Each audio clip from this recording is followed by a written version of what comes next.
Xin chào các bạn.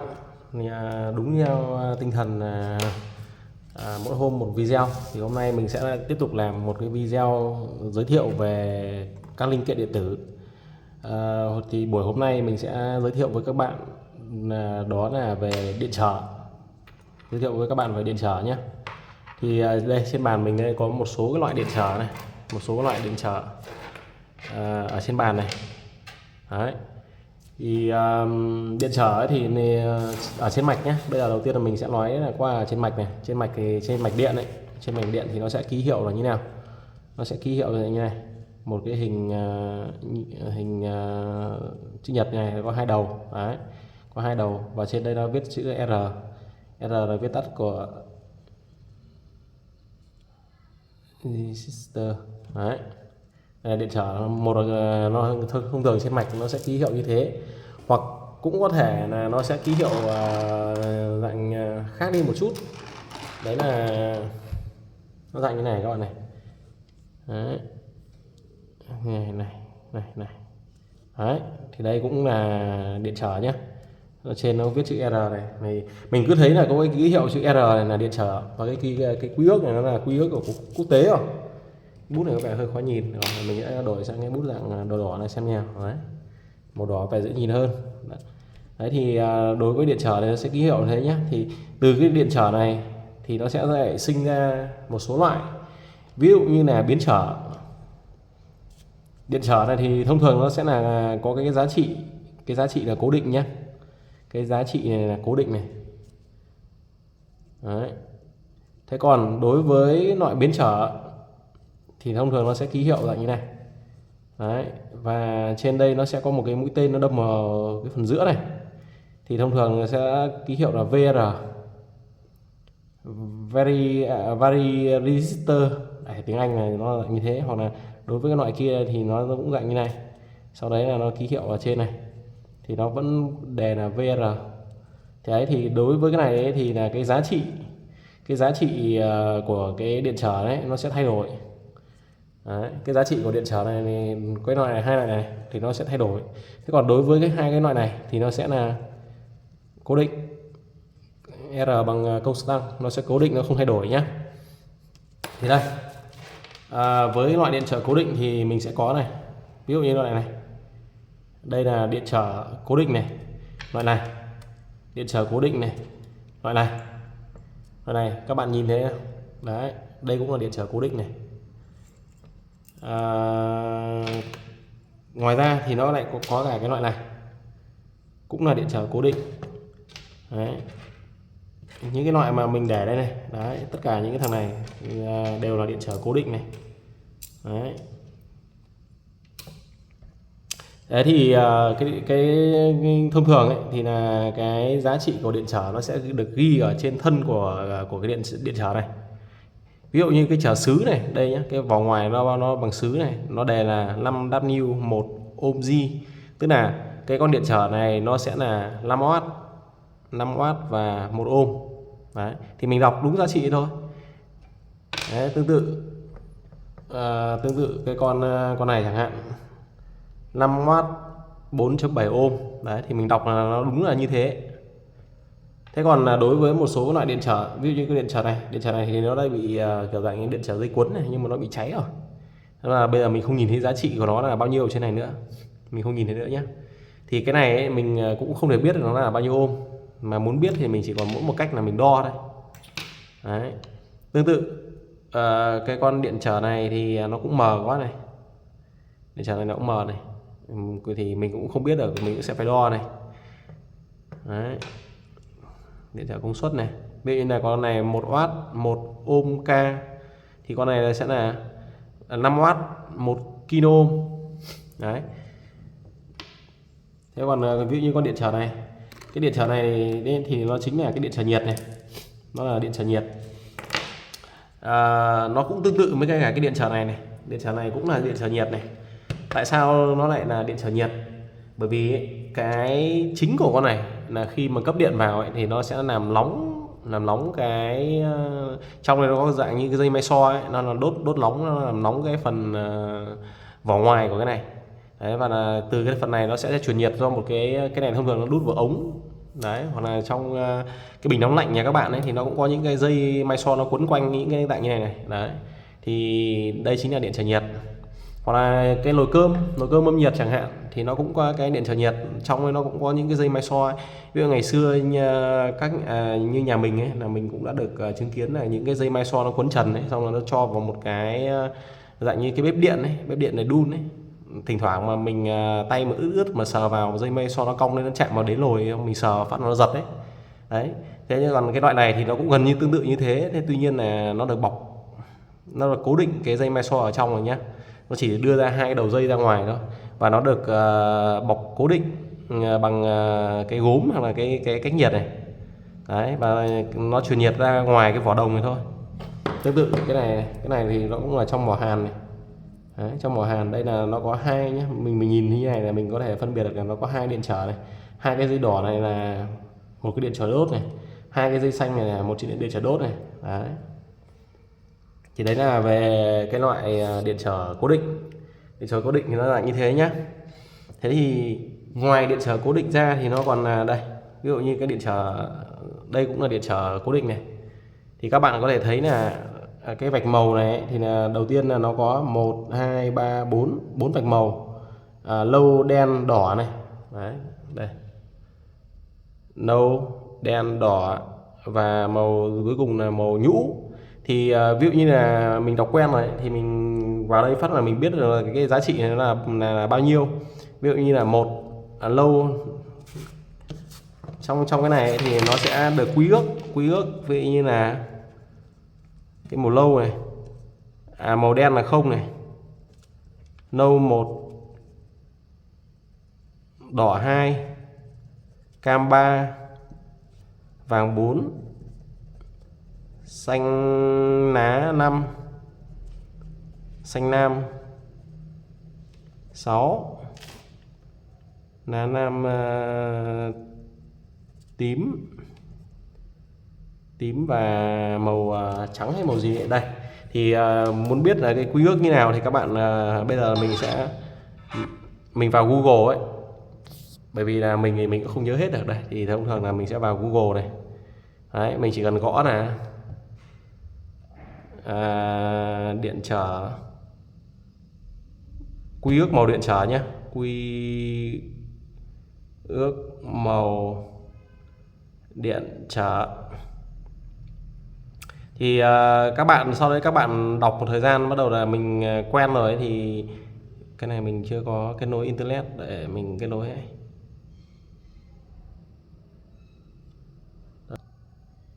Đây thì sau khi mà ra cái này rồi ấy, thì đây các bạn có thể tích vào cái phần này, trong cái này nó có hướng dẫn luôn này, cách đọc như nào, loại điện trở mấy vạch màu như nào là nó có hết đấy, và bảng màu điện trở này đây.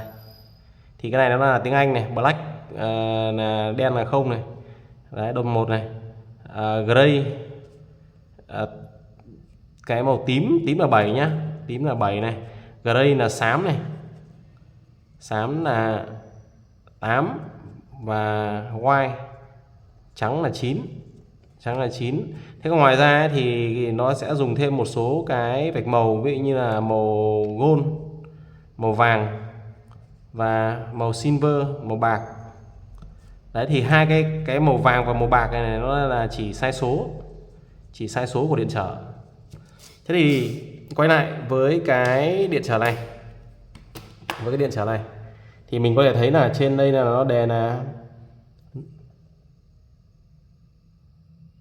đây nó đèn là đỏ này, đỏ là vạch đầu tiên này, đỏ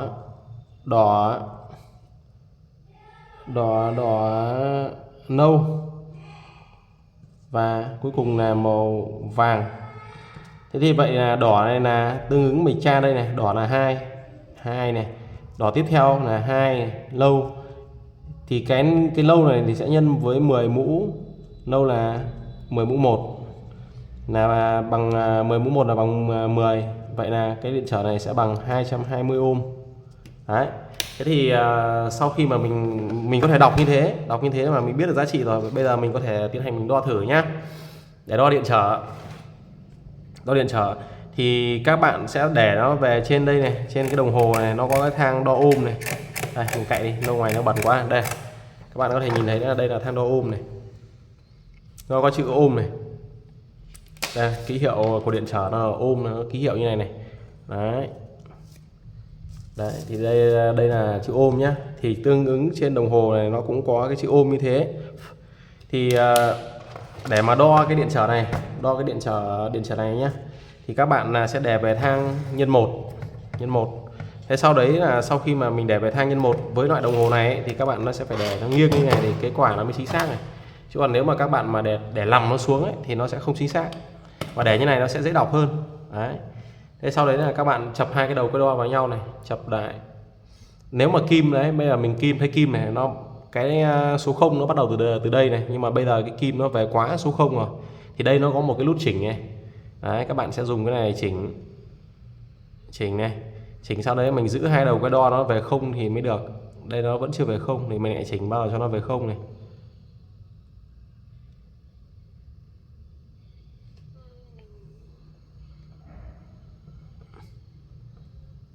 Đấy, mình chỉnh rồi, bên này về 0 rồi, bên mình bỏ ra này, thử lại lần nữa nhé. Đây chập lại nó về 0 này. Khi mà chập hai cái đầu cái đo này, đấy nó về 0 rồi nhá. Thì bắt đầu là mình tiến hành mình đo này. Đo thì mình sẽ cho hai đầu cái đo này vào hai đầu cái điện trở. Đo vào hai đầu cái điện trở nhé. Que đỏ và que đen. Để vào hai đầu của cái điện trở đấy nhá. Đây, mình để đây. Đấy, thì mình thấy là kim nó chỉ hơi nhích lên một ít thôi, bởi vì là cái 200 nó mãi lên đằng này này. Đấy. Bây giờ ấy, nếu mà như thế thì các bạn sẽ để không phải để về cái thang nhân 1 này nữa, đúng không? Bây giờ các bạn để về thang nhân 10. Thang nhân 10, sau đấy là mình chỉnh cái kim đồng hồ này về 0. Chỉnh cái kim đồng hồ này về 0 này. Đấy, thì bây giờ mình bỏ ra này, mình cũng lại kiểm tra lại như thế này, mình chập lại này. Đấy, nó về 0 rồi nhá. Thì bây giờ là các bạn lại để lại hai đầu cái đo này, thì bây giờ cái kim này nó phải chỉ vào số khoảng 22 đoạn này thì nó mới đúng, đúng không? Đây. Bây giờ để đấy, kim nó về khoảng 22 này. Vậy là con điện trở này là 220 ohm. Tương tự với những cái điện trở khác, ví dụ như là cái điện trở này, trong trường hợp mà nó không nhìn thấy cái số này, bây giờ mình nhìn thấy cái này nó là 1 ohm đúng không? 1 ohm này. Thì nếu mà mình để ở cái thang nhân 10 này, thang nhân 10 này nhé, đồng hồ đang chỉ thang nhân 10 này, các bạn đo này. Đấy. Thì nó về là đây, một cái vạch rất bé này, bé tí này. Bởi vì sao? Bởi vì khi mà bạn để thang nhân 10 thì cái giá trị ở trên cái phần ohm này này, mặc định là nó sẽ nhân với 10 lên. Ví dụ như là 1 đây, 1 nhân với 10 là sẽ bằng 10 ohm, 2 là 20 ohm, tương tự 5 là 50 ohm. Thế còn nếu mà các bạn để về thang nhân 1, thang nhân 1 này, thì lúc đấy là các bạn chập hai đầu cái đo này vào nhau. Các bạn lại chỉnh cái này về 0 này, bây giờ đang là 2 này đúng không? Đang ở số 2 này. Thì các bạn lại phải chỉnh cái này về 0 này. Đấy, cái đồng hồ kim thì nó lại có cái dở là như thế. Đấy. Nó về 0 rồi nhá. Thì bây giờ là khi mà bạn đo cái này thì nó sẽ là lên 1 ohm, chỉ vào 1 ohm. Đấy, đúng không? Thì nó sẽ chỉ vào 1 ohm. Vậy là cái con điện trở này có giá trị là 1 ohm. Thế còn ví dụ như cái điện trở này, bây giờ mình không nhìn, mình không biết được nó là giá trị bao nhiêu, thì đầu tiên là mình cứ để cái que đo này vào mình đo này. Đấy, mình thấy nó nhích lên rồi đúng không? Nó nhích lên này. Thế tuy nhiên là cái giá trị này nó chỉ nhích có một ít thôi, nó đang rơi vào khoảng 100 bao nhiêu ohm này. Nó không rõ ràng lắm. Ví dụ như khoảng 150 ohm chẳng hạn. Thì bây giờ là mình có thể là chuyển nó về thang nhân 10. Xong rồi mình lại chập hai đầu cái đo vào nhau. Sau đấy mình lại chỉnh về 0. Yeah, mình chỉnh về 0 này. Thì mình làm cái này hướng dẫn các bạn thì sẽ chậm một chút, nên là cái thời gian có thể nó sẽ hơi dài. Sau đấy là bây giờ mình sẽ tiến hành mình đo hai đầu cái này. Đấy, thì bây giờ nó hiển thị đây là 15. Thì cái 15 này cái 15 này phải nhân với 10 lên, thì vậy con điện trở này sẽ có giá trị là 150 ohm. Đấy. Tuy nhiên là trên này nó lâu ngày quá, nó mờ hết số rồi nhá. Đấy, thì đối với điện trở cố định này cứ như thế. Ví dụ như những cái điện trở mà dạng như này thì là nó sẽ rơi vào khoảng 0,5W. Còn cái điện trở mà to như này thì nó sẽ rơi vào 5 đến 10W.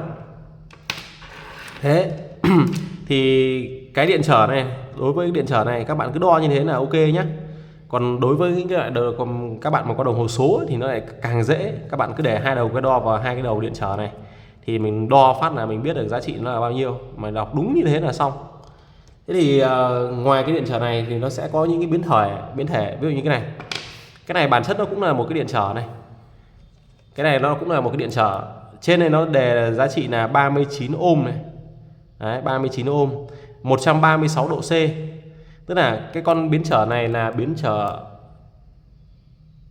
bảo vệ, có giá trị là 39 ohm. Và khi nào cái ngưỡng nhiệt độ nó đạt lên là 136 độ thì nó sẽ tự chết, tức là bị đứt. Đấy, thì các con này là hôm trước là ở trong cái máy giặt nội địa, do mình cắm nhầm điện 220 vào. Bởi vì cái máy nội địa là nó chạy điện 100 đến 110, thì hôm nay mình cắm nhầm 220 vào thì nó làm chết con này. Thế thì bây giờ ấy, là các bạn muốn biết nó chết hay không ấy, bởi vì giá trị mặc định của các con này là 39 ohm đúng không? Bây giờ mình đo thử xem là nó chết hay không nhé. Thì bây giờ đầu tiên là mình để đồng hồ là thang nhân 10 xong mà mình chập hai đầu cái đo lại, rồi nó về không đúng không? Bây giờ mình sẽ bắt đầu tiến hành đo này. Que đỏ mình để một bên, que đen mình để một bên. Đấy, thì cái kim này nó sẽ không lên này, mình không lên này, đây mình chập hai vào cái nó lên này, vào đây nó không lên. Bởi vì là nếu mà nó lên thì nó phải lên cái giá trị là 39 ohm. 39 thì vậy là đây là nhân 10, 39 thì nó sẽ rơi vào cái khoảng giữa 4 và 5 này, giữa 3 và 4 này. Đấy, nó phải kim nó phải chạy đến đấy. Thế nhưng mà do là cái này nó kim không lên này. Đấy, các bạn thấy không? Không lên. Bởi vì là cái con này hôm khi mình chạy 110 thì nhiệt nó không vào đạt được cái ngưỡng là 136 độ. Thế nhưng mà khi mà nó điện 220 thì cái công suất ở trên này, nó tỏa nhiệt nó lớn, nó lên đến trên 136 độ. Vậy là cái này nó chết để nó bảo vệ. Tức là cái này nó sẽ nối tiếp với mạch điện. Khi con này nó chết thì nó giống như một cái dây cầu chì ấy. Cầu chì ấy. Chính là đây cũng là điện trở cầu chì này. Nó sẽ đứt ra và nó không có dòng điện đi về phía sau nữa. Đây, ví dụ như là nó dạng như này. Đây nhá, có 2 dây này, ví dụ như là điện 220 chẳng hạn, 220V chẳng hạn, thì nó qua một con điện trở như này. Đấy, qua một con điện trở là R. Sau đấy là nó qua một cái tải để cung cấp cho tải. Đây là tải này. Đấy, thì nó sẽ dạng như này. Thì khi mà cái điện 220 đưa vào đây ấy, cái nhiệt độ mà nó nhỏ hơn 136 độ C thì là cái dòng điện nó cứ chạy qua điện trở này, qua tải về đây, thì nó thành một vòng khép kín. Thế tuy nhiên là khi mà cái nhiệt độ này lên đến ngưỡng là bằng hoặc lớn hơn 136 độ thì cái con điện trở này nó sẽ đứt ra thì lúc đấy là nó sẽ không có cái dòng đi về qua cái điện trở này nữa, và nó không đi được qua tải nữa. Vậy là nó sẽ bảo vệ được cái phụ tải này, nó bảo vệ được cái phụ tải đầu ra này. Thì đây chính là cái điện trở bảo vệ nhé. Thế còn ngoài ra thì nó sẽ còn có những cái biến thể nữa của cái điện trở này. Ví dụ như là cái này nó cũng là điện trở nhiệt đấy, 1307. Cái này thì không nhầm, nó là của nồi cơm này. Đấy, thì bây giờ mình đo thử nhá. Mình đo thử này, cái này cũng hai chân này. Đấy, mình đặt bên này và đặt bên này. Đấy, mình đo thử này. Đấy, nó bằng không luôn này. Thì bây giờ đối với điện trở thì các bạn cái chiều que không quan trọng nhé, mình đặt như này nó cũng vẫn lên như thế này, đảo sang chân này thì nó vẫn thế. Đấy, nó bằng không này. Thế nhưng mà khi nào nó đạt đến một cái ngưỡng nhiệt độ nào đấy thì cái này nó sẽ ngắt mạch ra nhé. Bởi vì bản chất ở trong này nó sẽ có cái đây, mình đốt thử nhá, đốt thử xem là các bạn đang nhìn kim bằng không chưa. Đây mình đốt thử này, xem là đạt một ngưỡng nào đấy thì nó sẽ ngắt không. Bây giờ nó bắt đầu truyền nhiệt qua cái tấm nhôm này vào hai tấm kim loại ở trong. Thế tuy nhiên là cái nhiệt này nó phải đủ lớn để mà hai cái tấm kim loại nó tách ra, thì nó lúc đấy là nó mới ngắt. Còn nếu mà nó không đủ lớn thì nó sẽ không ngắt được. Mình sợ nhiệt này sẽ không đủ. Đấy, ngắt rồi đấy. Rồi, tạch rồi, các bạn nghe tạch không? Và kim này nó đã về vị trí là vô cùng rồi. Đây, kim mà nó chạy về vô cùng rồi. Đây, bây giờ mình đo hai đầu này nó đều không có nhá. Đây, mình đo hai đầu nó không có này. Thế thì tuy nhiên là sau một thời gian nữa thì cái này nó nguội đi này, thì cái thanh kim loại này nó lại bị bẻ cong ngược lại và nó lại đóng cấp điện cho mạch. Thì đây cũng là một cái dạng nóng quá, dạng điện trở này. Đấy. Gọi là công tắc nhiệt hay dạng điện trở đấy cũng thế. Thế rồi tí nữa mình đo lại nhé. Hiện tại bây giờ đo cái này là nó đang ngắt rồi này, nó không về không này, nó ngắt rồi, coi như là cái này nó không dẫn điện từ bên này sang bên này nữa, và cái phía sau của là tải là sẽ không có điện nhé. Đấy, bằng không này. Rồi đấy là về điện trở. Thì ngoài ra thì còn rất nhiều cái loại điện trở khác các bạn ạ.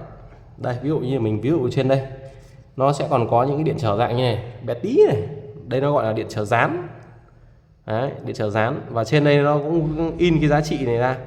Thế nhưng mà cái giá trị này nếu mà mắt thường mình đọc rất kỳ khó. Đây, ví dụ những cái loại nó bé tí này thì nó đọc rất là khó. Thông thường là cái này nếu mà muốn đọc ấy, thì mình sẽ phải dùng cái kính lúp để hỗ trợ này. Đây, ví dụ như là 474 này. Thế còn đối với cái này ấy, thì các bạn muốn biết nó là, và trên mạch này nó cũng đề là chữ R1 và R2. Đấy, R1 và R2. Và các bạn muốn biết là nó đọc cái này nó sẽ là như thế nào. Ví dụ như là 474 này, nó chỉ có 3 số thôi đúng không? 474 thì nó sẽ bằng, nó giống như cái điện trở kia, 47 nhân 10 mũ 4. 10 mũ 4 tức là 10.000, tức là sẽ bằng 47.000 ohm, hay là bằng 10.000. Ở đấy, cái này nó vừa kêu tạch phát nữa này. Vậy là hai cái này nó đang hồi vào nhau rồi này. Đấy, bây giờ là mình sẽ đo thử nhé, đo thử lại này, là nó sẽ thông mạch tiếp này, nó sẽ, cái này là kim nó sẽ lên đây này, bây giờ kim đang ở kia đúng không? Đấy, các bạn thấy không? Kim lại lên này, đó. Thế bây giờ là xong rồi, đấy là nên thì nó lại cấp nguồn ra cho tải, nhưng mà khi nào đạt một cái ngưỡng nhiệt độ nào đấy nó nóng vào cái này thì nó lại ngắt. Đấy, thì cái nguyên lý này nó cũng tương tự, nó đã áp dụng cho nồi cơm hoặc là một số cái điều chỉnh nhiệt độ đơn giản thì nó sẽ làm như thế. Rồi về điện trở thì nó cơ bản là nó dạng như thế nhé. Thế ngoài ra ấy, thì bây giờ là mình sẽ đi tiếp sang dạng biến trở. Thì đây chính là một cái biến trở này. Biến trở này nó cũng có rất nhiều cái loại hình dạng khác nhau. À quên, cái điện trở này mình chưa giới thiệu cho các bạn này. Cái điện trở này thì nó gọi là điện trở băng. Tại sao nó gọi là điện trở băng? Bởi vì cái điện trở dạng như này này, trong này nó sẽ có ví dụ các bạn đếm nhá, đếm chân này, 1 2 3 4 5 6 7 8 9, nó có 9 chân. 9 chân thì nó sẽ dạng như này. Cái này thông thường nó sẽ dùng cho cái dòng kỹ thuật số là nhiều. Thì 9 chân nhá, thì nó sẽ có một cái chân nó có dấu chấm này, đánh dấu này. Đấy. Xong đấy rồi nó sẽ nối với đầu chung nhé, một đầu chung này, ví dụ như là chân này là chân 1 này. Thì đây. Đấy, nó sẽ là dạng như này. Dạng như này. Lượt và đến đây là con thứ 8, bởi vì là có 9 chân mà, nối này. Thì con này là con thứ chân thì sẽ là chân thứ 9, nhưng mà sẽ có 8 này, 1 2 3 4. Đấy. Thì tức là cứ chân 1 này nó sẽ thông với cái chỗ này, và chân 1 này thông với cái này, chân 1 thông với cái này, chân 1 thông với cái này. Và trong đây nó đề là 103 G, thì tức là 10 nhân với cả 10 mũ 3 bằng 10 kΩ. Thì đây chính là mỗi một con điện trở này sẽ có giá trị là, mỗi một con điện trở này thì nó sẽ giá trị là 10 kΩ. Con này là 10k, con này cũng 10k, con này cũng 10k. Tức là có 10 con điện trở đấu chung một cái đầu vào nhau và đưa vào chân 1. Đấy, chân 1 thì đây, ví dụ mình đo nhé. Đây mình đo này.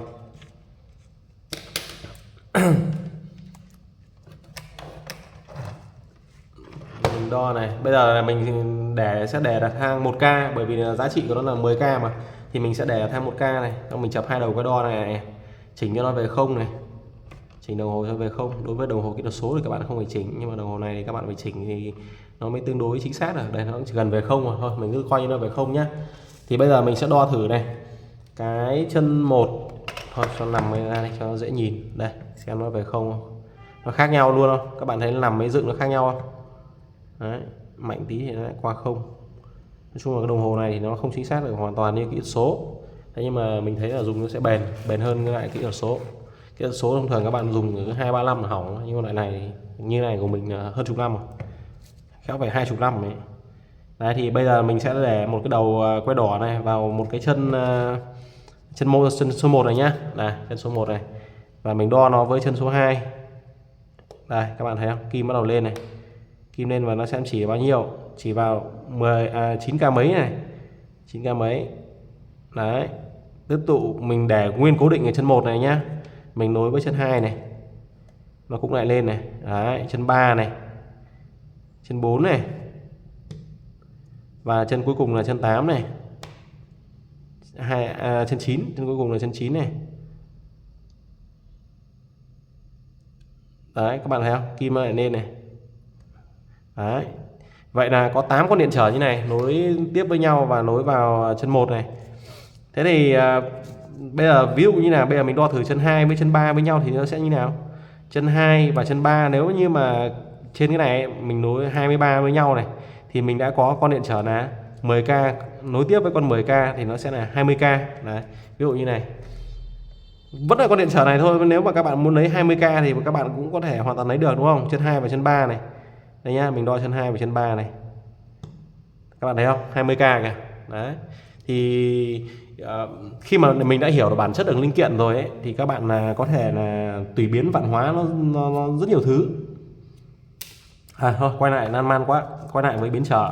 Một loại biến trở, hai loại biến trở, 3 loại biến trở, 4 loại biến trở.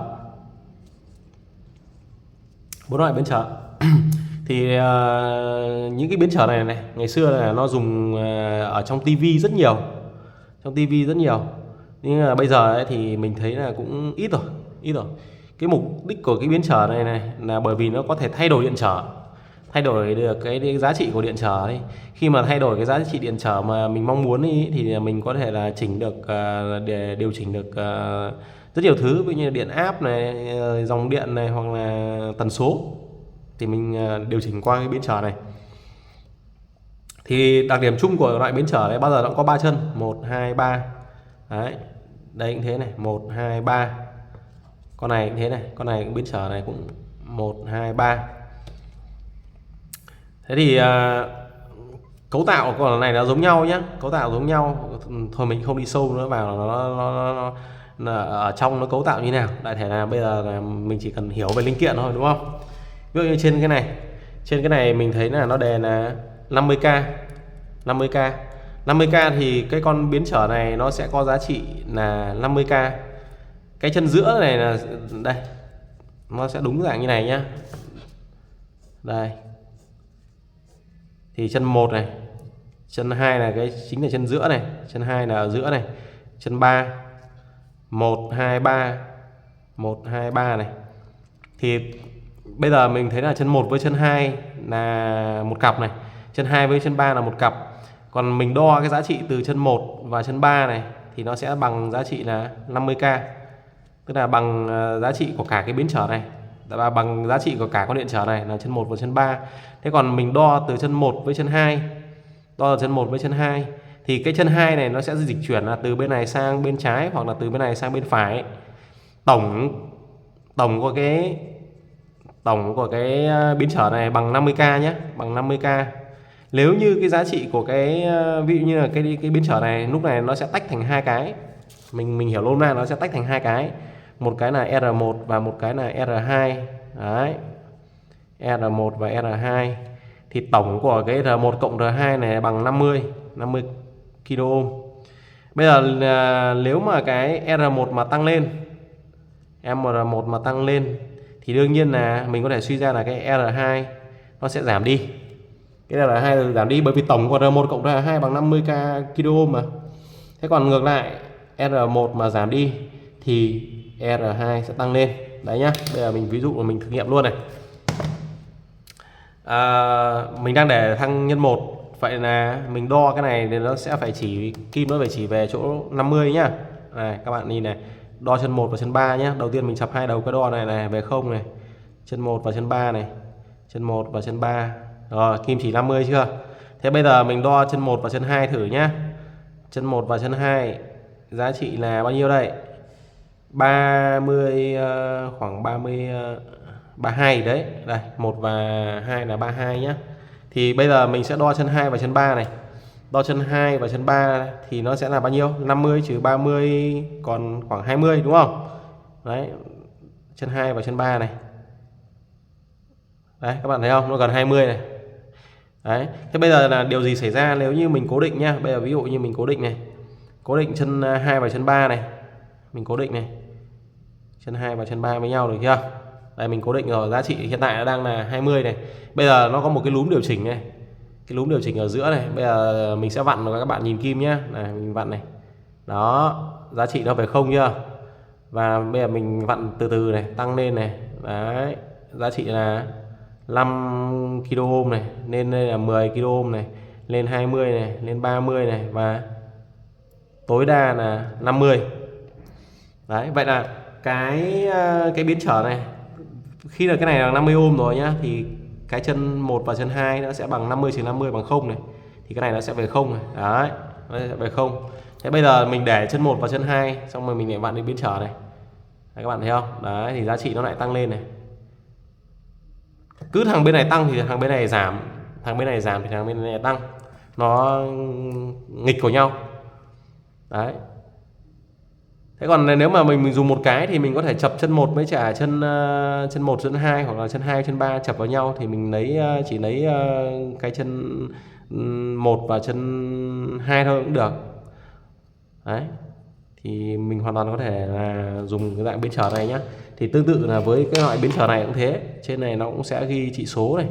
Trị số ví dụ như là 2K, còn này 2K chẳng hạn thì hai cái chân ở phía trước này này, chân này và chân này nó sẽ là bằng cái giá trị là 2K. Thế còn cái chân sau này là cái chân điều chỉnh.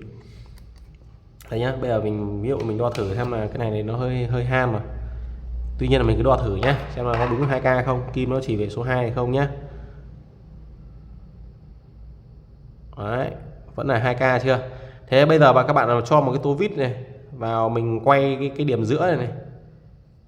Đấy nhá, bây giờ mình đo chân 1 và chân 3 này. Chân 1 đây này. Cái này khả năng là muốn khảo sát ấy thì mình sẽ phải dùng một cái dạng như cái panel này, này. Thì nó sẽ dễ làm, dễ nhìn hơn này. Đấy. Các bạn sẽ cắm, tí nữa mình sẽ làm một cái video hướng dẫn qua về cái cắm panel là như nào. Đấy, bây giờ ví dụ như là mình điều chỉnh, mình cắm cái này vào đây để mình lấy cái điểm đo cho nó dễ. Ví dụ như là bây giờ mình cắm cái này vào đây này, mình sẽ đo thử cái chân số 1 và chân ngoài cùng nhá. Đây.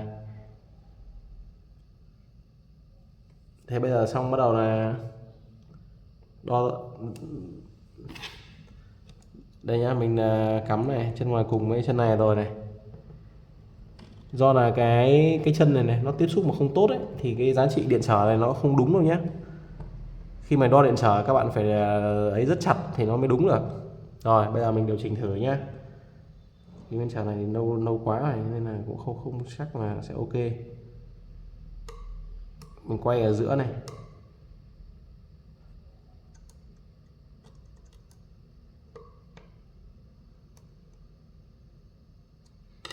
Cái này không quay nữa rồi các bạn.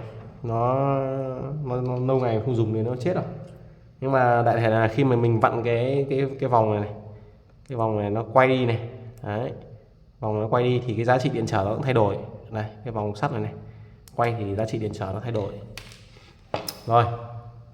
Tiếp theo là có những cái loại điện trở dạng như này. Cái điện trở dạng như này, điện trở như này là chính là cái điện trở mà nó dùng cho điều hòa. Cái điện trở dạng như này là điện trở dùng cho điều hòa này. Đây. Hoặc là đây là một cái điện trở mà nó dùng cho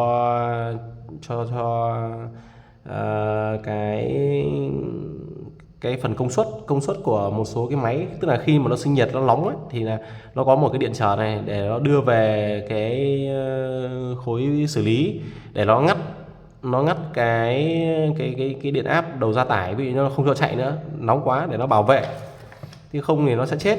Đấy. Hoặc là đây, con này là cái con mà chiều nay cái anh mình mua máy giặt đấy, quên, mua tủ lạnh, anh ấy gửi về cho mình để mình thay. Bởi vì là cái con trong tủ lạnh nó có con này nó bị lỗi, nên là phải thay. Đây, còn là đây cũng là con này trong điều hòa này. Thì bây giờ ấy, cái này ấy, thì là nó cũng chỉ có 2 giây thôi các bạn nhé. Đây, nó có 2 giây này. Bản chất nó cũng là một cái điện trở. Thế nhưng mà cái điện trở này nó sẽ thay đổi, dạng theo nhiệt độ ấy. Đây, ví dụ như là mình đo thử xem là bây giờ mình không biết giá trị là bao nhiêu, mình cứ cho mình đo nhá. Đây, cầm này đo này. Thì bây giờ mình có thể thấy là giá trị của nó là khoảng đây, chập đầu mình sẽ chập 2 đầu cái đo vào xem là nó có phải không ấy. Hơi quá không một tí này. Lại phải chỉnh nhích kim lên này. Nếu mà các bạn dùng thì mình cũng khuyên là dùng cái đồng hồ số, đọc có nhanh, đo nhanh, nhưng mà kim thì nó sẽ bền nhé. Đấy, mình đo này thì con này nó sẽ rơi vào 3K7, 3,7K nhé, 37,7K. Và con này nó có một cái là nó sẽ là khi mà nhiệt độ này nó thay đổi thì cái giá trị điện trở này nó cũng thay đổi. Đây mình ví dụ này, bây giờ nhá, mình cầm lại cái này cho nó đang lên này, đúng không? Mình thấy là nó khoảng 4K này. Bây giờ mình sẽ cho nhiệt, mình đốt vào cái đầu này nhé, này. Đấy, thì cái giá trị điện trở này nó giảm này, các bạn nhìn thấy nó giảm không? 2K này, 1K này, vẫn tiếp tục giảm này. Đấy, giảm này. Thế và nếu như tí nữa nó nguội đi thì cái giá trị điện trở nó lại tăng lên. Đấy, và các bạn nhìn này, kim nó bắt đầu tăng lên chưa? Bây giờ bắt đầu tăng nhá. Cái này mình không có ít nước, có ít nước thì nó sẽ làm nó nhanh hơn. Đây, nó lại tăng, kim nó lại nhích lên dần này. Đấy, nó lại nhích dần lên nhé. Bởi vì là cái nhiệt này nó thay đổi chậm, cho nên là cái này nó cũng thay đổi chậm theo. Đấy, bây giờ nó đang là 2K mấy này, 1K8 hay sao này. Bây giờ mình đốt thêm nhé, để xem nó có về không. Đấy, tiếp tục là nó giảm này, giảm chưa? Đấy, giảm này, nó giảm tiếp này. Đấy, nó giảm này, tức là nếu mà mình đốt nữa nó sẽ về không nhé. Đấy, thì cái thằng này ấy, nó chính là mình có thể coi nó là một con cảm biến. Nó cảm biến để nó cảm nhận cái thay đổi nhiệt độ. Cảm biến thì đây gọi là cảm biến nhiệt. Đấy, cảm biến nhiệt. Con này thì cũng tương tự nhé. Thì nó cũng sẽ có cái loại mà điện trở nhiệt dương hoặc là nhiệt âm, tức là khi mà nhiệt tăng cao thì giá trị điện trở giảm. Hoặc là có một loại nữa nó ngược, là khi mà nhiệt độ tăng cao thì điện trở lại tăng. Đấy, ví dụ như thế. Thì tùy vào cái mục đích mà người ta sẽ làm các loại biến trở khác nhau. Và mình muốn biết ấy, thì mình sẽ phải tham khảo cái datasheet của mình xem trên mạng ấy. Bây giờ vào Google gần như là cái gì cũng có các bạn. Nếu mà các bạn mà không biết về linh kiện thì các bạn cứ vào đây, các bạn gõ phát là nó ra mà. Đây, thế còn con này bây giờ mình đo thử nhé. Đo thử con này cũng là biến trở này. Con này thì tuy nhiên là con này thôi, mình không còn cắm nữa. Bây giờ mình để cái này, đây nó có 2 cái đầu rắc. Và cái đầu rắc này mình ấn vào đây là mình có thể đo được này. Mình đo thử xem nó là bao nhiêu. Đấy, con này là mình có thể thấy nó là 15, đây thì nó rơi vào khoảng 12 hoặc 13K này. Bởi vì đây là nhân 1K nhé, thì là nó 12, 13K này. Bây giờ mình sẽ đốt vào đầu này xem là nó sẽ thay đổi không nhá. Đốt vào cái sắt này để nó truyền nhiệt vào cái đầu giò kìa. Đấy, các bạn thấy không? Kim nó bắt đầu giảm kìa. Đấy, kim nó bắt đầu giảm này. Đó. Thế thì ok. Thì bây giờ quay lại vấn đề. Cái mục đích của điện trở là gì? Bởi vì cái điện trở này thì nó thật là trong cái mạch điện tử nó dùng quá nhiều luôn. Cái trong mạch điện tử nó dùng cực kỳ nhiều các bạn. Mình nghĩ là nó phải chiếm rất nhiều, bởi vì là để một con chăn đi to nó chạy được thì thông thường nó cũng bao giờ nó cũng phải có 1 hoặc 2 con trở. Thế ngoài ra ví dụ như các bạn thấy là những cái bóng đèn ấy, cái bóng đèn ngày xưa, những cái bóng đèn tròn ấy, cái bóng đèn tròn này, bóng đèn tròn mà nó phát sáng ấy, thì nó cũng là bóng gọi là bóng sưởi đốt ấy, thì nó bản chất nó cũng là điện trở này, nó là điện trở này. Thế cái nồi cơm nhá, Đối với cái nồi cơm chẳng hạn, nồi cơm điện mà dùng dùng cái sợi đốt ấy thì nó cũng là điện trở nhá. Thế hoặc là những cái lò sấy thì thông thường cũng là điện trở nhá. Đấy, điện trở này. Hoặc là đối với cái mỏ hàn nung thì cũng là điện trở. Cho nên là cái điện trở đấy nó dùng rất nhiều, dùng cực kỳ nhiều luôn. Rồi, nãy giờ lý thuyết nhiều quá, bây giờ mình sẽ hướng dẫn qua các bạn một chút về thực hành nhé. Thực hành thì bây giờ đây mình giới thiệu các bạn là đây là có một cái con nét này. Con nét này thì bản chất nó cũng là con diode, nhưng mà nó phát được ra ánh sáng, tức là nó sẽ phát sáng được. Thì đây con diode thì nó sẽ ký hiệu dạng như này. Đấy, và nó phát sáng được thì là dạng như này, thì nó mình hiểu đây là con nét. Thì trên con nét này nó sẽ có hai chân này. Cái chân mà khi mà các bạn nét mới nhé, các bạn để vào như này thì chân dài này thì sẽ là anode. Anode là cái chân bên này này, đây là anode này. Cái chân mà có dấu gạch này thì nó sẽ là cathode. Và để mà con nét này nó sáng được ấy, thì là nó sẽ phải có điện áp đi từ A sang K. Còn nếu mà cái chiều ngược lại đi từ K sang A ấy, thì là con này nó sẽ tắt, nó không sáng được, mà nó chỉ đi được từ A sang K thôi. Đấy. Thế còn phân biệt ở trên cái này này, đối với loại mà led mà trắng trắng như này thì các bạn nhìn thấy là nó có một cái đầu ngắn này, đầu đây các bạn nhìn thấy không nhỉ? Đây đúng rồi, cái đầu nó ngắn ngắn này, đầu ngắn mà nó bé, nó chỉ có một mình nó đứng cái này này, thì cái đầu này nó chính là đầu anode. Còn cái đầu mà nó to ra như nó có một cái đèn pha nó dài hẳn ra vào trong, ăn là sâu vào trong con diode này thì con này nó chính là con cathode. Đấy, thì kể cả là hai cái chân này các bạn nó bằng nhau nhé. Ở dưới này là ví dụ như bạn cắt thì nó bằng nhau, thì các bạn nhìn đây các bạn biết. Thế thì để mà đo cái này ấy, thì đối với đồng hồ kim này của mình này thì mình sẽ để về thang nhân 1 hoặc là đo thang nhân 1 nhé. Đây, và mình sẽ để là mình bẻ cái này ra này, que đen mà để vào cái chân anode, que đỏ để vào chân cathode thì con nét này sẽ sáng này. Đấy, các bạn thấy không? Nó sáng này, đấy, nó phát sáng này. Đấy, và cái đồng hồ nó cũng lên kim này, đây nó lên này. Tuy nhiên là cái chân này của mình nó hơi bẩn, nó không, cái tiếp xúc nó không tốt đấy. Đấy. Đây. Thế còn nếu mà bây giờ mình để thử về cái thang mà nó kêu xem nào, đây nó cũng vẫn sáng này. Thì cái này nó sẽ là cái đối với đồng hồ kim này nhé, khi mà các bạn để về cái thang đo mà nó có loa kêu này, hoặc là thang nhân 1 này, thì cái để về thang nhân 1 này thì cái bản thân cái que đen này nó sẽ là có một cái điện áp là dương, còn que đỏ này nó sẽ có một cái điện áp là âm. Và để thang nhân 1 thì cái điện áp nó sẽ là lớn nhất. Ví dụ như bây giờ mình để thang nhân 10 này, bây giờ mình cho vào xem, đấy nó cũng vẫn sáng nhưng nó không sáng được bằng cái thang nhân 1 đúng không? Đây, thang nhân 1 nó sáng này cơ mà. Thế còn bây giờ để vào thang đo nhân 100 này, nó cũng chỉ hơi sáng một tí thôi, tức là cái điện áp nó sẽ yếu dần. Thế đối với thang 1K này, đấy nó chỉ hơi lên một tí thôi. Thế còn nếu mà đối với đồng hồ mà số ấy, thì khi các bạn đo ấy, thì là mình để vào thang diode nhé, thang diode để mình đo. Thì cái que này cũng tương tự thế thôi. Đây ví dụ như bây giờ mình để thang nhân 1 này, con led này nhé, đối với con led này nhé thì là để đây thì nó sáng này, que đen vào anode thì nó sáng, que đỏ này vào cathode, đúng chiều của nó, đúng chiều nó dẫn là từ A sang K. Điện áp đi từ que đen này là điện áp dương này, que đỏ này điện áp âm này, như này nó sáng này.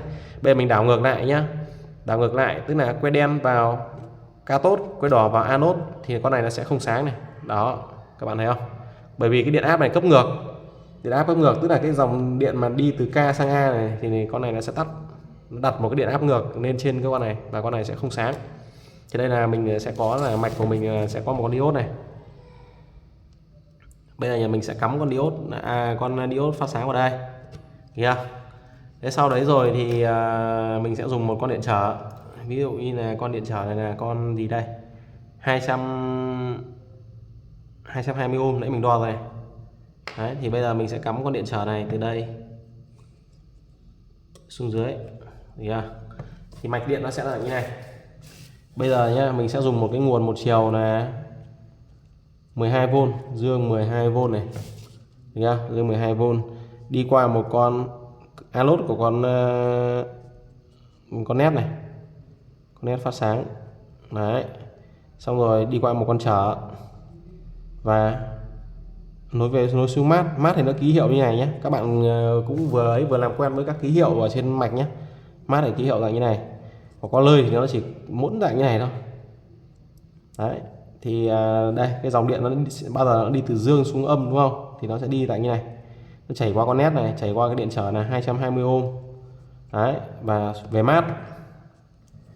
Thế thì đây là mình có một cái nguồn một chiều nhé.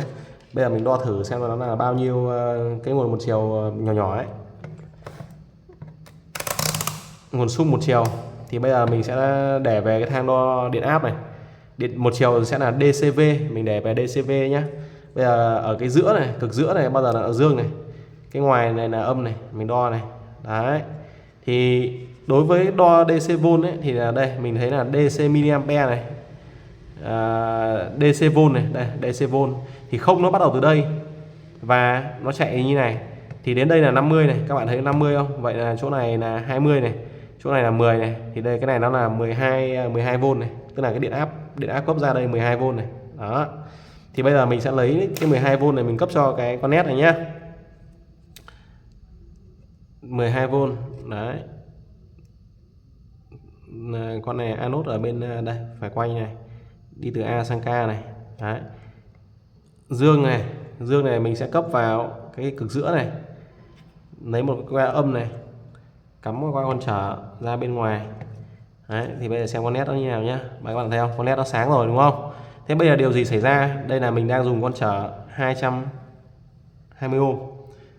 Đấy. Bây giờ nếu mình dùng con trở 1K, đây mình sẽ cắm thử đây này, cắm một cái đây, các bạn nhìn thấy không? Đây mình đưa vào con nét này nó đã bắt đầu hơi sáng sáng rồi này. Đấy. 1K này mình cắm đây, các bạn thấy nó sáng luôn đúng không? Nó sáng to hơn này, sáng to hơn bởi vì cái chân này nó tiếp xúc không tốt, nhưng mà là đấy các bạn nó thấy sáng mạnh hơn đâu. Thế nhưng nếu bây giờ mình dùng con trở này, trở 4,7 ohm thì sao?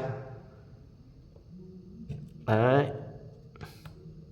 Ví dụ như bây giờ mình cắm con trở 4,7 ohm đây, xong rồi mình chuyển cái này ra chân này, cắm lại này. Các bạn thấy không? Nó nháy lên một cái và nó tắt luôn. Và bắt đầu chuẩn bị. Chưa nổ được. Các bạn thấy là điều gì xảy ra? Con nét này đã chết. Bây giờ đo nó sẽ không sáng nhá. Con nét này đã chết và có mùi khét rồi, bốc khói rồi. Đấy. Đây, con nét này chết rồi này. Các bạn thấy nó đen xì, bắt đầu nó đen ở trong này. Bây giờ mình đo thử bằng đồng hồ nhá. Bằng đồng hồ vạn năng này. Bây giờ mình để về thang nhân 1 này. Nhân 1. Sau đấy là que đen mình cho vào anode này, que đỏ vào cathode này. Đây. Mình đo thấy con nét nó không sáng này. Và kim đồng hồ nó không nhích nhé. Đây mình chập hai đầu que đo vào nhau nó lên này. Nhưng mà mình để này là nó không sáng nữa này. Và đảo ngược này, bây giờ mình đảo ngược con nét này, nó cũng không sáng. Vậy con nét này đã chết. Thế nhưng với con trở thì sao? Con trở này có chết hay không? Đây, con trở sờ vào thì nó hơi ấm rồi. Nhưng mà mình đo thử giá trị con nên trở này nhá. Con này đây, trở vẫn lên bình thường. Đó, trở vẫn lên bình thường. Thì vậy là cái con trở này nó nhỏ quá nên là cái dòng điện nó đi qua cái con nét này nó lớn quá, làm cho con nét này nó chết, đúng không? Là nét nó chết, nó cháy luôn này. Thế thì bây giờ mình vứt con nét này đi, mình sẽ kiếm một con nét khác và mình thử với cái điện áp là 220V thì xem như nào nhé. Thay vì cái này là điện áp một chiều nhé, bây giờ mình sẽ thử một cái điện áp xoay chiều này, là một cực là N ở đây này, đây rung quá, N ở đây này, xong là qua một con nét, được chưa? Mình qua một con nét này, xong là qua một cái điện trở và nối xuống mát là chỉ nó ký hiệu là đây chữ N này. Đấy thì cái điện áp ở hai cái đầu cái con nét này, nét vào con điện trở này, điện áp đặt ở hai đầu này sẽ là 220V. Cái lúc trước này nó chỉ là 12V thôi nhé.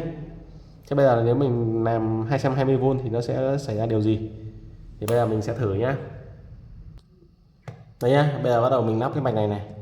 Cái mạch này thì nó sẽ bao gồm có cái này là cái mà 220V là đưa vào này. Tí nữa mình sẽ cắm điện, hiện tại là chưa cắm nhá. Thì bây giờ là mình quy ước là cái N này nó sẽ đi vào đầu cực dương của con nét. Thì đầu tiên là mình đo con nét này xem nó sống hay là nó chết nhá. Đây. Sáng chưa các bạn?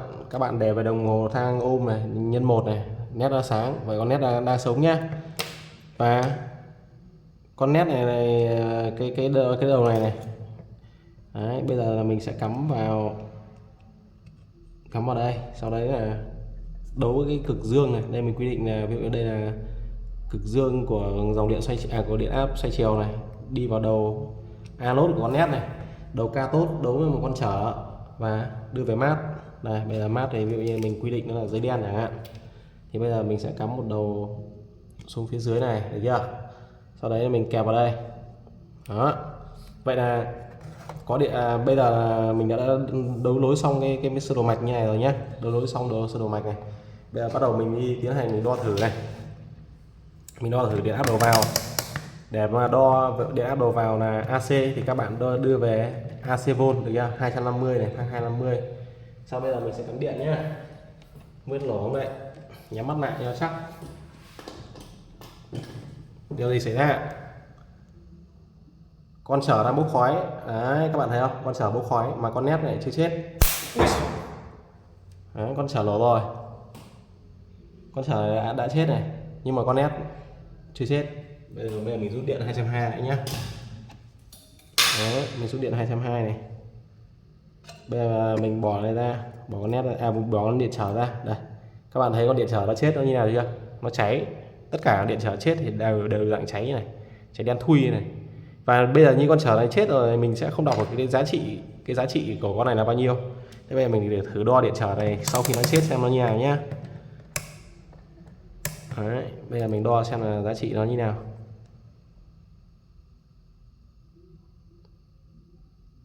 Nó đây, mình chọc vào nào.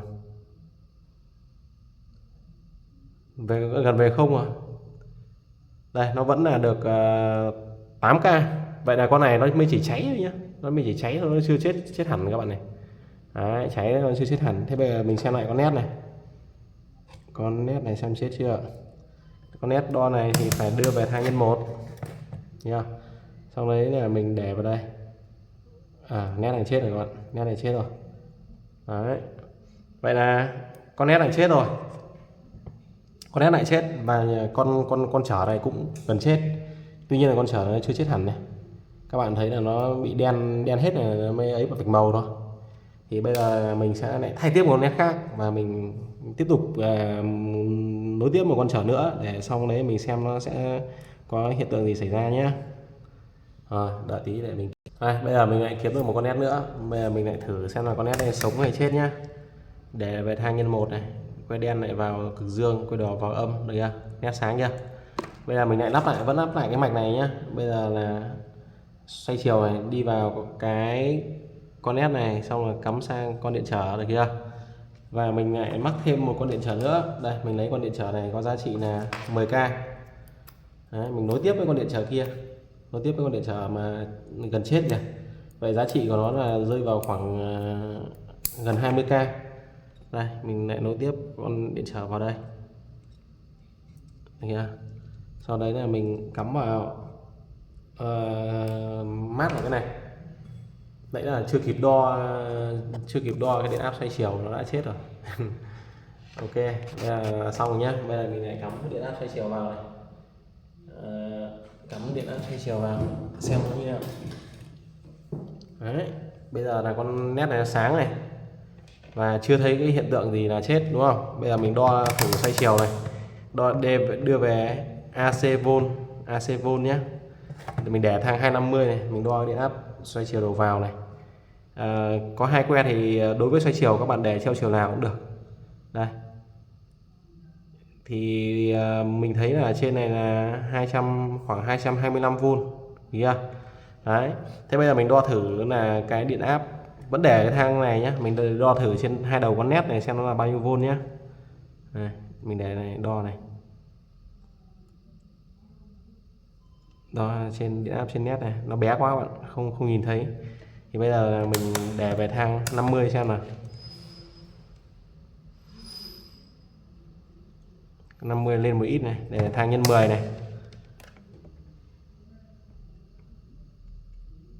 Đấy, 10 thì nó rơi vào được 2 phẩy mấy vôn này, được 2V, được 2V các bạn. Vậy là cái đoạn cuối cùng ấy là con điện trở này. Tại sao bây giờ mình thay này nó không chết? Đấy, cái mình chọn này cái giá trị điện trở là bằng 20 kilo 20 kilo và điện áp này là mình đưa vào là điện áp xoay chiều, đúng không? Nhưng mà nó không chết. Đấy, nó không chết. Các bạn nhìn thấy không? Cái đèn led này là nó nháy. Tại sao nó nháy như thế? Nó nháy theo cái tần số điện áp xoay chiều này. Bình thường cái điện áp xoay chiều nó dạng hình sin, đúng không? Hình sin nó lên xuống dạng như này. Đấy thì là ví dụ như là nó chỉ sáng được nửa cái chu kỳ này thôi. Ví dụ như tần số của mình bằng 50 Hz chẳng hạn. Khi mà nó dẫn ở cái nửa chu kỳ này thì là con nét này nó sẽ sáng. Sau tiếp theo là nửa chu kỳ này thì nó sẽ sáng. Còn cái chu kỳ âm này nó sẽ tắt. Đấy, nó sẽ tắt nhé.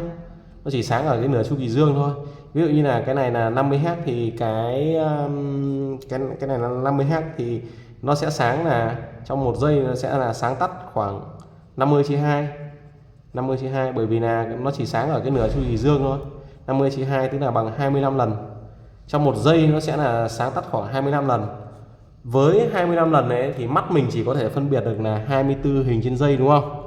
24 hình trên giây là coi như là mình không phân biệt được nữa, không phân biệt được cái sự nhấp nháy nữa. Thế nhưng mà tại sao khi mà quay camera này các bạn có thấy là nó nhấp nháy không? Bởi vì là cái camera này, cấu tạo nó khác mắt mình, nó bắt sẽ nhanh hơn rất nhiều. Đấy, chính vì vậy mà mình thấy nét nhấp nháy, nhưng mà nếu mình nhìn ngoài này mình sẽ không thấy sự nhấp nháy của cái nét này. Đấy.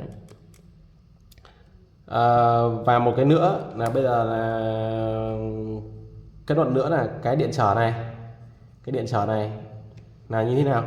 Là nó sẽ cản trở dòng điện, đi qua. Ví dụ con nét này nó chỉ chịu tối đa là 20 đến tối đa, nếu mà tối đa nó khoảng 20 đến 30 mA.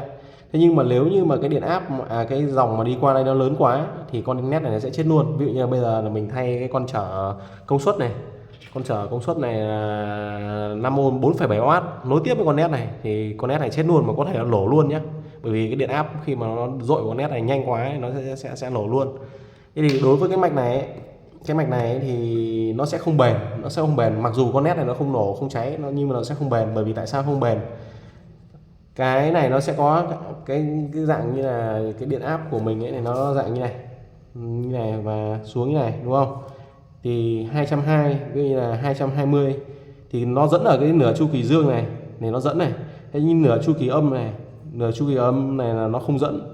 Cái con này nó không dẫn thì nó không sáng nhá. Nửa chu kỳ dương nó dẫn thì nó dẫn qua cái điện trở này, đúng không? Nó còn dẫn qua cái điện trở này về từ N sang N. Thế nửa chu kỳ âm thì cái điện áp bên này thấp hơn, cái điện áp bên này có giá trị cao hơn nên thấp hơn, thì cái điện áp mà đặt ở trên cái con nét này, cái điện áp mà đặt trên con nét này nó có giá trị lớn. Thế mà nếu mà về lâu dài thì cái lớp tiếp giáp này nó sẽ dễ bị đánh thủng. Thế thì bây giờ các bạn mà muốn là cái này nó làm sao nó bền hơn ấy thì đơn giản thôi, các bạn sẽ dùng một con diode lắp ở đây. Đấy, thì đối với cái chu kỳ âm ấy, đối với chu kỳ dương nhé, cái bên này dương này, cái này âm này, thì nó đi qua con nét này nó sáng, qua điện trở này nó về đây. Thế còn chu kỳ kia ấy, thì là con diode này sẽ dẫn này, con diode này dẫn về từ dưới này, dẫn qua con diode này sang đây để về âm. Vậy là lúc đấy là cái điện áp mà đặt trên con nét này là nó sẽ không có nữa, thì là con nét này nó sẽ rất bền. Và lúc đấy là sau này nếu có chết thì cùng lắm là con trở này chết đấy nhá. Thì toàn bộ cái điện trở này nó sẽ là ở dạng sinh nhiệt nhé, sinh ra nhiệt độ. Đấy. Ok, đây bây giờ mình rút cái điện áp xoay chiều 220 ra. Các bạn mà làm với 220 ấy thì phải cẩn thận nhé, bởi vì là 220 nó sẽ rất nguy hiểm rất nhiều với cái điện áp nhỏ. Thế thì bây giờ là mình tiếp theo là mình thử test một cái ứng dụng nữa của cái thằng này nhá, để mình chuẩn bị cái nhá. Rồi thôi bây giờ là mình thử lốt cái này xong rồi mình nghỉ nhá. Đây mình vừa vẽ một cái mạch này thì có một cái nguồn 12V dương ở phía trên này, dưới là mát GND nhá. Đây mát đây thì mình đấu với qua một con điện trở 10k này, sau đấy là mình nối tiếp với một con đây chính là cái con cảm biến ở trong cái điều hòa nhé, cảm biến trong điều hòa này, nối với một con đây thì mình gọi nó là VR bởi vì nó thay đổi cái giá trị điện trở. Sau đấy nối tiếp với một con trở 220 ohm nối xuống đất. Thì ở cái phần này điểm giữa này mình sẽ nối với một con nét, đây chính là con nét này nhá, con nét này để phát sáng này, qua con 10k nối xuống đất. Đấy thì bình thường ấy sau đấy là mình sẽ cấp cái nguồn 12V này xem nó như thế nào nhé, và mình sẽ thử cho các bạn xem này. Dương nguồn vào vị trí điểm này này, âm nguồn đen ở đây nhá, các bạn đã thấy gì chưa, nét sáng luôn rồi này. Đấy, mình giữ này, nét sáng này, được chưa, đúng không? Đấy bây giờ là mình sẽ thử là dùng cái bật lửa, mình đốt nóng cái đầu nhiệt của con này lên nhé. Này các bạn để ý này, đốt nóng lên. Đấy đèn bắt đầu tối chưa, tối dần này, tối dần tắt, được chưa? Bây giờ mình không đốt nóng nữa, mình để này, mình để nguyên. Các bạn thấy này, bắt đầu nó lại sáng lên này. Đấy vậy là cái giá trị điện trở này thay đổi thì cái đèn nét này cũng sáng tắt thay đổi. Các bạn thấy không, nó đang sáng dần lên, và tí nữa cái này nó mát hẳn lên ấy, thì là cái con nét này nó sẽ sáng to hẳn lên. Đấy thì đôi khi những cái mà các bạn cảm thấy rất là phức tạp, nhưng mà khi mà mình đã hiểu về linh kiện ấy, mình hoàn toàn có thể là tùy biến được những cái mà mình muốn làm. Đấy bây giờ nó sáng hẳn lên rồi đấy, nó chưa phải sáng to hẳn đâu nhá, nhưng mà tuy nhiên là đã sáng rồi. Bây giờ mình lại đốt này, đốt thử nhá, đốt thử đầu nhiệt này. Đấy. Các bạn thấy đây là sáng yếu chưa, chuẩn bị tắt này, cho tắt hẳn luôn này, chưa tắt này, thêm tí nữa cho nó tắt luôn này, tắt luôn chưa, tắt ngóm rồi. Thế không, cái này nó nguội cái thì nó lại sáng lên, cái này nó nguội này, bây giờ này đang nóng, khi nào nó nguội thì cái đèn led nó lại sáng lên. Nóng quá, này bắt đầu nó lại sáng dần lên này. Đó, sáng dần. Đấy thì nếu mà các bạn đã hiểu về linh kiện ấy, thì từ cái thôi ok tạm thời dừng nhé. Khi mà các bạn đã hiểu về linh kiện ấy thì các bạn có thể là dùng những cái mà bỏ đi này. Đây đồ này là đồ bỏ đi đúng không, bởi vì cái điều hòa nó hỏng chẳng hạn mà không sửa được thì thông thường những cái này nếu mà không ấy thì các bạn vứt đi. Thế nhưng mà các bạn dùng vào thì các bạn giữ lại, các bạn có thể là mình dùng cho những cái mục đích khác mà mình nghĩ ra mình có thể là làm. Đấy ok, thì hôm nay là cái bài về điện trở của mình thực ra là cũng còn nhiều cái để mà cần nói chia sẻ với các bạn. Thế tuy nhiên là dài quá rồi, hơn 1 tiếng rồi, cho nên là thôi hôm nay là tạm dừng thế. Và mình nghĩ về điện trở ấy thì cơ bản là các bạn cũng đã nắm cũng khá rồi đúng không? Đây ví dụ như là mình giới thiệu qua một số cái mạch để các bạn có thể biết được là điện trở là con nào. Đây ví dụ như nhìn trên mạch này mình phải biết những con nào là con điện trở. Đây những cái con mà nhỏ này, đấy mà có cái vạch màu này là điện trở này. Cái điện trở nó dạng như này này, đấy điện trở này, điện trở đấy, điện trở này. Còn là cái con này con cầu chì đứt, con cầu chì bản thân nó cũng là con điện trở. Đấy đây điện trở đây. Đấy, các bạn cứ nhìn thấy cái vạch màu ấy, hoặc là trên cái này mà họ đề luôn này, đây ví dụ như là nó đề là C16, C thì là tụ điện, thì nó cái đề là R đây cứ có R12 mình biết ngay là con trở. Đây ví dụ đây là R20 cũng là con trở, đây R25 thì cũng là con trở.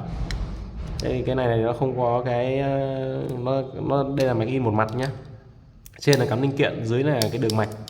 Thế còn nó có cái loại mà nó là hai mặt đấy, cả mặt trên và mặt dưới nó đều có đường mạch. Đấy, thì cái loại đấy thì nó sẽ khó dò hơn là cái loại một mặt này. Tương tự như cái loại dán này cũng thế này.